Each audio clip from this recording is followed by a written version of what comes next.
Hi everyone! I filmed the following video on February 3rd, 2022. I want to post it since it's my first vlog, but some of the information, including information about COVID-19, might be out of date, and that's something I must disclose up front. Also, my sense of smell did fully return, and I have not caught COVID again since. Knock on wood. Hello everyone!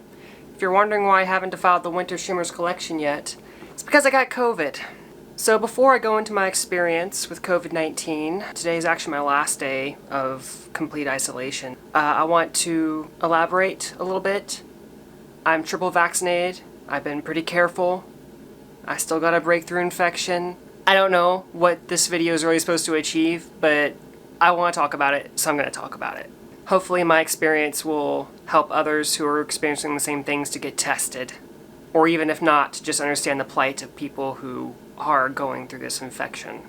I do need to express right now that there's going to be graphic descriptions of mucus and other bodily fluids in this video. If that kind of thing makes you uncomfortable, you probably want to go ahead and skip this one. I've been symptomatic for 6 days, and it just hasn't been fun. It started out that I woke up on January 29th feeling like I was just really hungover. I was like, oh my gosh, why do I feel so, oh my gosh. And the fatigue just hits you like a truck. I'm still feeling it right now, actually. It's kind of hard for me to even be filming this video right now, if that expresses, filming videos used to be something I could just do super easily. I get nervous, but I wouldn't get tired. But right now, I just feel so ridiculously tired. It's crazy. I can't get enough sleep. And that's how it was on Saturday, except it was even worse. Oh my god.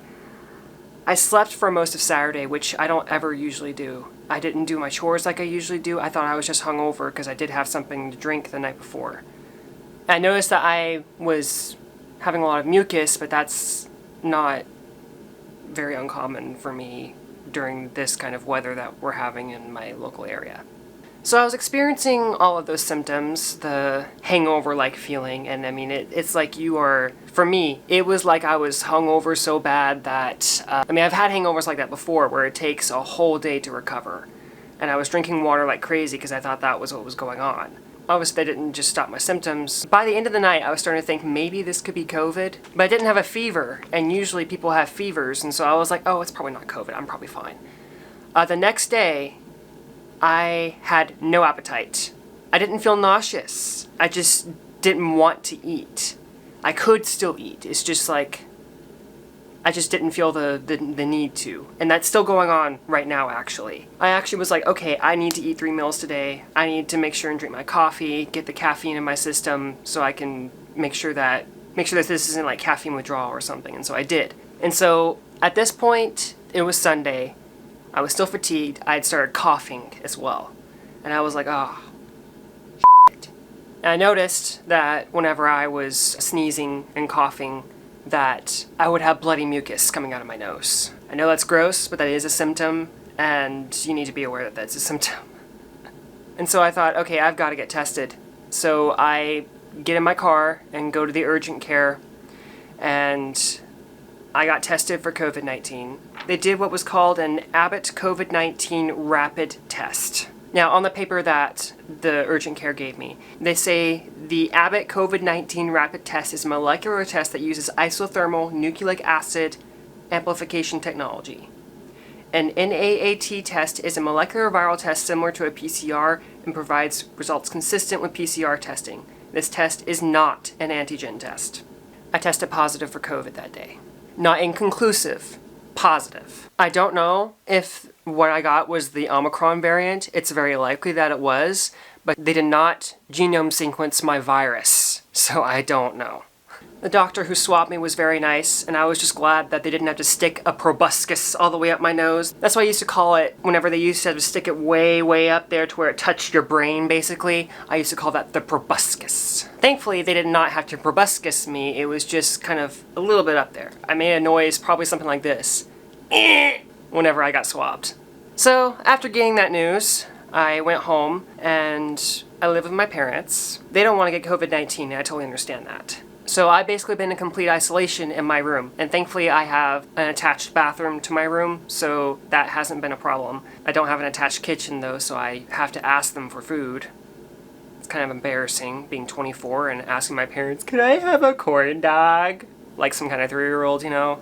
I also packed bath towels underneath my doors so that whenever the HVAC circulates air through the apartment, my viral particles hopefully get filtered through that towel, kind of the same way that a mask would. Anytime that I leave my room/bathroom, I'm wearing a tightly fitted surgical mask, and I stay out there for the least amount of time I possibly can. I do still have to go out there, usually whenever they're asleep, because I have to take out my cat's litter box, I have to take out my trash and dishes, and such. I can't just leave that stuff piled up in my room. The next few days were filled with eat, sleep, Minecraft, basically.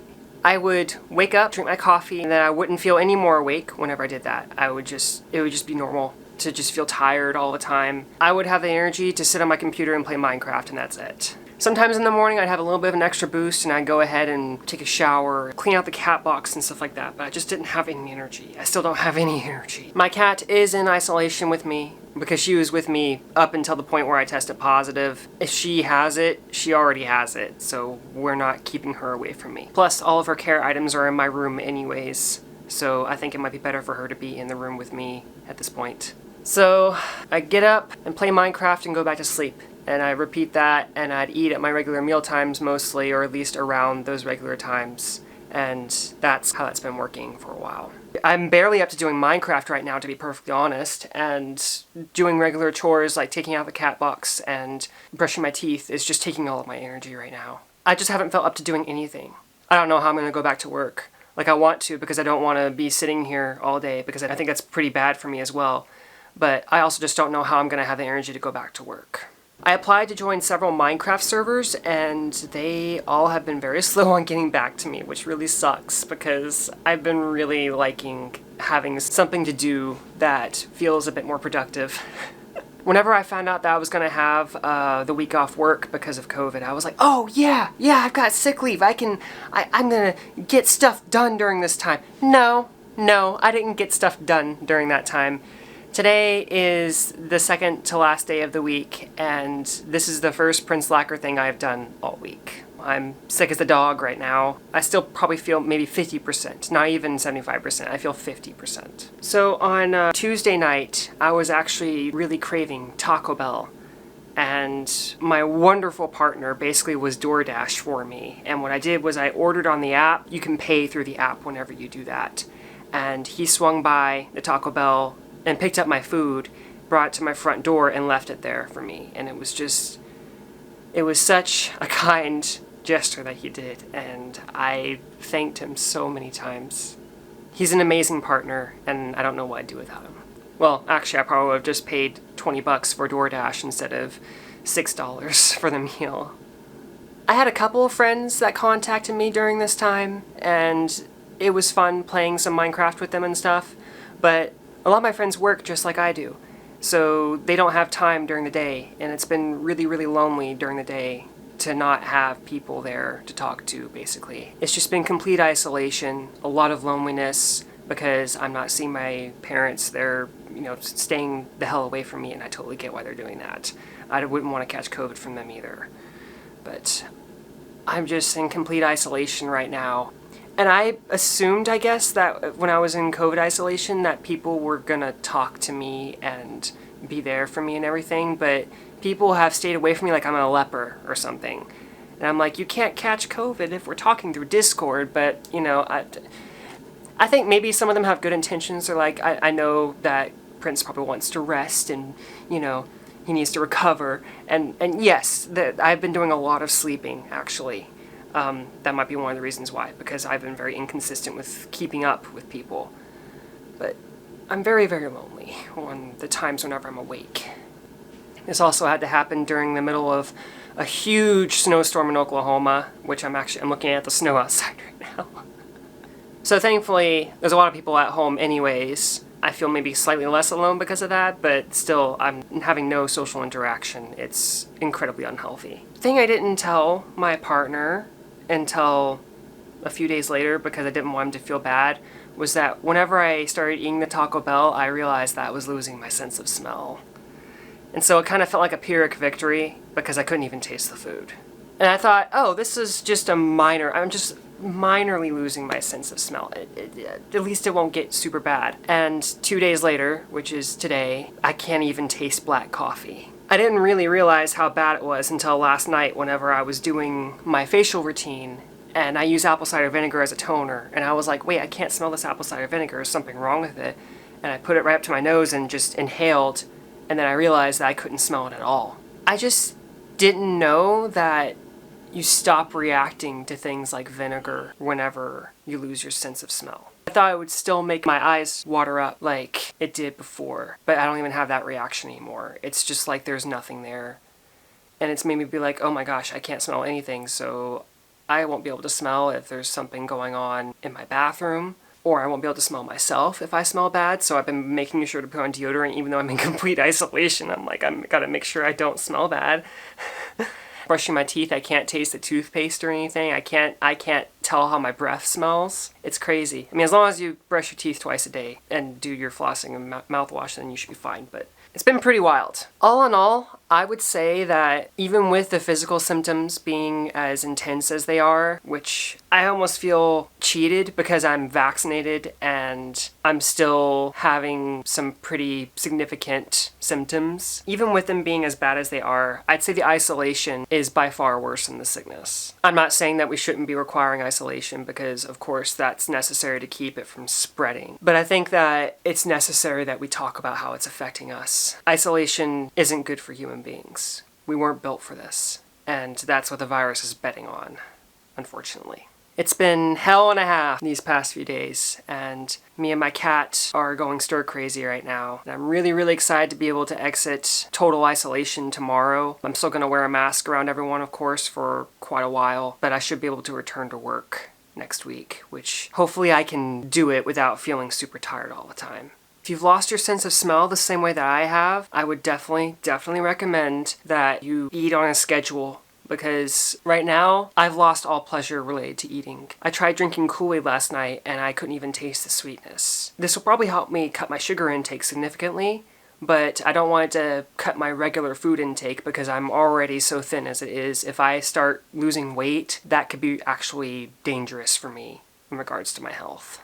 As for a treatment plan, this is what the doctor recommended me. Now, I'm not a doctor, and I can't make medical recommendations towards anyone. I'm just gonna say what was recommended to me. What they recommended to me was Tylenol/Motrin for your fevers, aches, and chills, and Allegra D for congestion, Delsym for cough. And they asked me to consider the following supplements which may speed recovery. Quercetin, which is spelled Quercetin, 500 mgs, plus zinc 50 mg twice daily with food. Vitamin C 1000 mg daily, and vitamin D3 5000 units 10 capsules daily times 3 days, then 2 a day until better. Anyways, I hope that this has shed some light on what people who are currently experiencing COVID are going through. For the past few days, I felt like a modern leper, and there isn't anything that anyone can do about that. It's just the way that it is. But I'd still like a little bit more emotional support. I just feel like there's been a complete lack of it during this time where I've had COVID. If you have family and friends that are going through COVID infections, please reach out to them.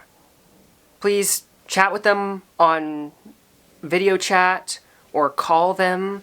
You can do those kinds of things. We have technology. This isn't the 1800s. We can play with people on video games online or even just talk to them. I respect that they may not answer if they're sleeping because of the fatigue, but also just see how they're doing. Drop off some Taco Bell at the door or something. You can do these things without putting yourself or others at risk. So I'm going to end this video with a reminder to everyone here to wear your mask, wash your hands, and get vaccinated. Seriously, if you haven't gotten vaccinated yet, now is definitely the time. I sincerely believe that the fact that I'm vaccinated is the reason that I didn't have a fever this entire time, and the reason that my oxygen stayed at 100% this entire time. It was such a relief whenever they did my oxygen reading at the urgent care because it said 99%, and so I was like, oh, okay. So at least I'm not in danger of dying because of this. This is just sick, not dying. And I owe that to my vaccines, of course. This could have been so much worse if I wasn't vaccinated. I'm just really thankful that medical science has advanced to this point, but But I hope it advances further to the point where we can possibly eradicate sickness as a whole. I haven't been sick since November 2019, and this freaking sucks. If you have any questions, go ahead and put them down in the comments below. If there's any inflammatory comments about vaccinations, or if there's any anti-vaxxers in the comments, I will be deleting those comments, so please don't even try. I'm not going to let that happen. Thank you so much for watching. If you like this video, please go ahead and leave a like on it. I'm a new YouTuber and I have no clout, so it really does help. And although I wish my first vlog was something a bit less depressing than this, I'm still glad that I'm doing my first vlog, because I've been wanting to for a while. And I will see you guys in the next video. Bye-bye!